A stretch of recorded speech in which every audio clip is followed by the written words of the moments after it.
حضرت صلی اللہ علیہ وسلم نے حضرت عمر ابن عاص کو دوسری نصیحت فرمائی، صدق و حدیث، بات میں سچائی۔ آپ صلی اللہ علیہ وسلم نے 4 باتیں انہیں بیان کی تھی۔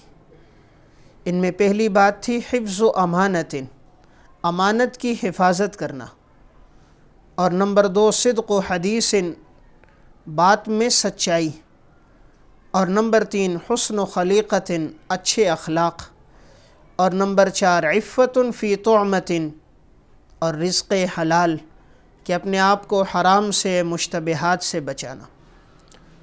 تو حضور نے انہیں جو دوسری نصیحت فرمائی ہے کہ اگر یہ 4 خصلتیں تمہارے اندر ہوں، آپ نے فرمایا اربع اذا کن فیک فلا علیک ما فاتک الدنیا۔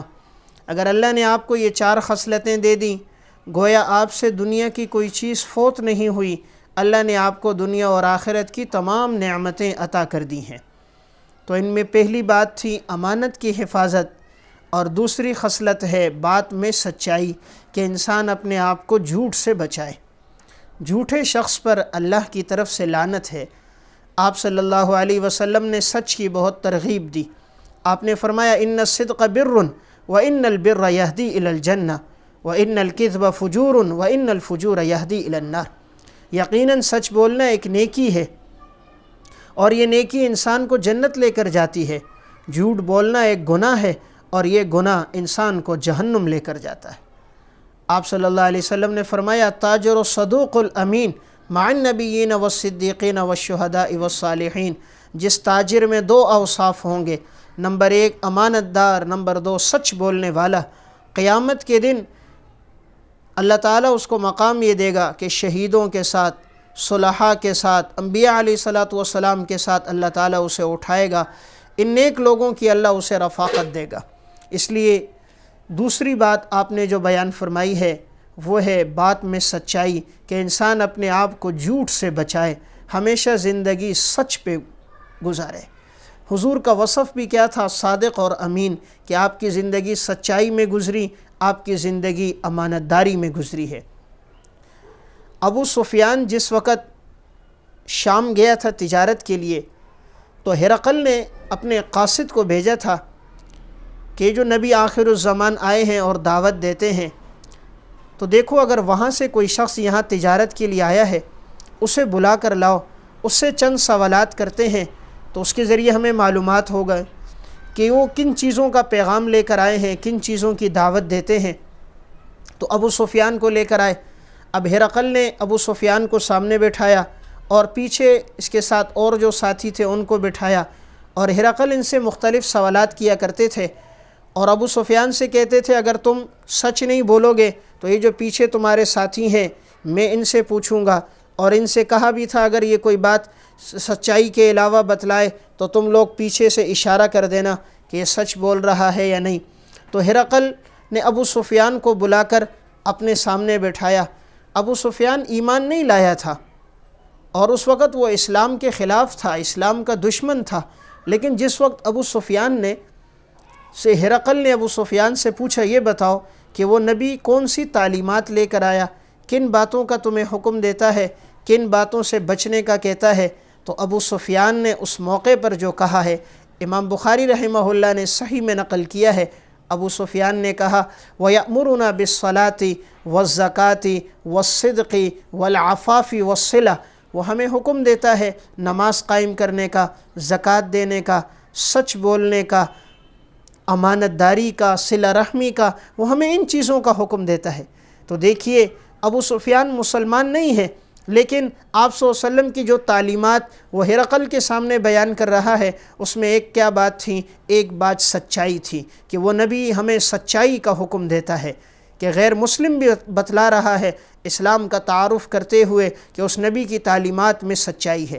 اس لیے انسان اپنی زندگی میں سچائی کے وصف کو لے کر آئے۔ جب سچائی ہوتی ہے انسان بہت سے گناہوں سے بچ جاتا ہے۔ یہ جھوٹ بہت سے گناہوں میں ڈال دیتا ہے، اور سچائی انسان کو بہت سے گناہوں سے بچاتی ہے۔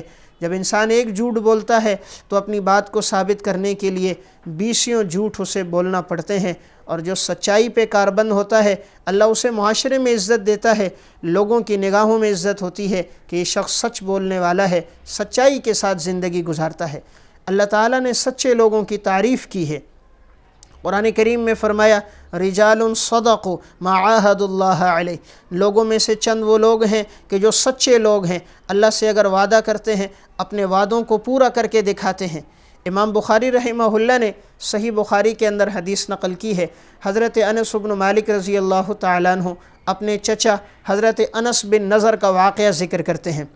انس بن نضر غزوہ بدر میں شریک نہیں ہو سکے تھے، تو انہوں نے کہا اگر اللہ نے مجھے موقع دیا، دوبارہ کوئی غزوہ آیا، انشاءاللہ میں ایسے بہادری کے ایسے جوہر دکھاؤں گا، اس طرح شجاعت کے ساتھ لڑوں گا، اللہ بھی دیکھے گا کہ میں کتنی شجاعت کے ساتھ لڑ رہا ہوں۔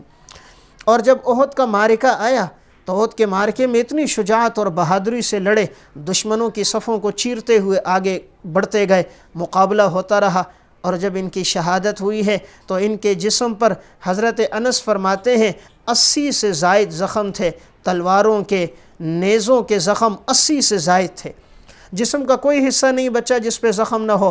کافروں نے ان کے جسم کا مسئلہ بھی کر دیا تھا، چہرہ پہچانا نہیں جانتا تھا، جسم نہیں پہچان میں آ رہا تھا، آخر ان کی ہمشیرہ نے انگلیوں کے پوروں کے ذریعے سے ان کو پہچانا۔ تو آپ صلی اللہ علیہ وسلم نے قرآن کریم کی یہ آیت پڑھی کہ اللہ تعالیٰ نے ان کی مدح میں یہ آیت بیان فرمائی ہے کہ یہ وہ لوگ تھے جو کہتے تھے اسے کر کے دکھاتے تھے، یہ لوگ سچے لوگ تھے کہ جنہوں نے جو کہا اسے سچ کر دکھایا کہ اگر اللہ نے ہمیں موقع دیا انشاءاللہ ہم اتنی بہادری سے لڑیں گے، اللہ بھی دیکھے گا، لوگ بھی دیکھیں گے ہم کتنی شجاعت سے لڑتے ہیں۔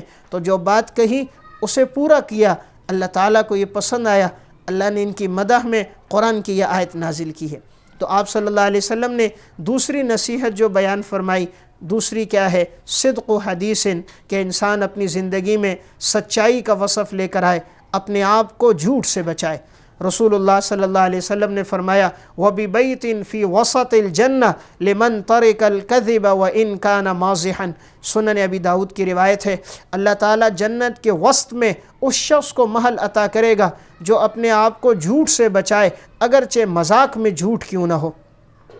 جو شخص اپنے آپ کو جھوٹ سے بچائے گا کہ مذاق کے اندر بھی جھوٹ نہیں بولے گا تو اللہ تعالیٰ اس کو جنت کے وسط میں محل عطا کرے گا۔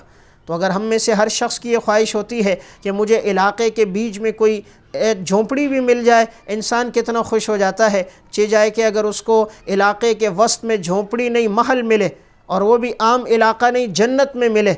تو اگر کوئی جنت میں محل کا خواہش مند ہے تو اپنے آپ کو جھوٹ سے بچائے، سچائی کی زندگی پر کاربند ہو۔ یہ حضور کی دوسری نصیحت تھی۔